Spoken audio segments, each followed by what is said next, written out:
حضرت حبیس بن خالد رضی اللہ تعالیٰ عنہ ام معبد رضی اللہ تعالیٰ عنہ کے بھائی سے روایت ہے کہ جب رسول اللہ صلی اللہ علیہ وسلم مکے سے نکالے گئے اور مدینہ کی طرف ہجرت فرما ہوئے تو آپ صلی اللہ علیہ وسلم کے ساتھ حضرت ابوبکر صدیق رضی اللہ تعالیٰ عنہ اور حضرت ابوبکر صدیق کا غلام عامر بن فہرہ اور ان حضرات کا گائیڈ عبداللہ لیثی تھے۔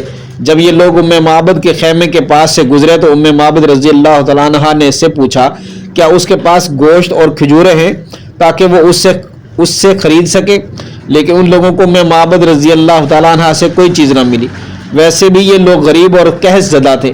رسول اللہ صلی اللہ علیہ وسلم نے خیمے کے کونے میں بکری دیکھی تو دریافت فرمایا، اے ام معبد یہ بکری کیسی ہے؟ ام معبد نے رضی اللہ تعالیٰ عنہ نے عرض کیا، لاگر پن کی وجہ سے یہ بکری اپنے ریوڑ سے پیچھے رہ گئی۔ آپ صلی اللہ علیہ وسلم نے دریافت فرمایا کیا یہ دودھ دیتی ہے؟ ام معبد رضی اللہ تعالیٰ عنہ نے عرض کیا، دودھ کا تو سوال ہی پیدا نہیں ہوتا۔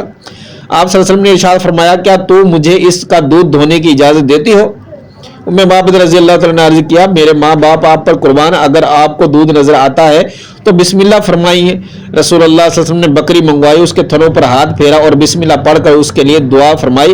بکری نے اپنے دونوں پاؤں کھول دیے، دودھ چھوڑ دیا اور جگالی کرنے لگی۔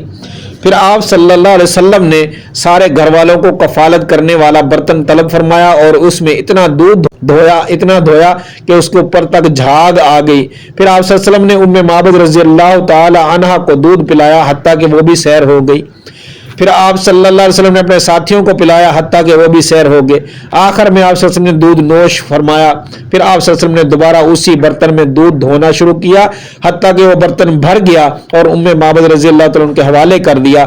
رخصت ہونے سے قبل رسول اللہ صلی اللہ علیہ وسلم نے ام معبد رضی اللہ تعالیٰ عنہ سے بیعت لی اور وہاں سے مدینہ المنورہ کی طرف روانہ ہو گئے۔ حاکم نے روایت کی۔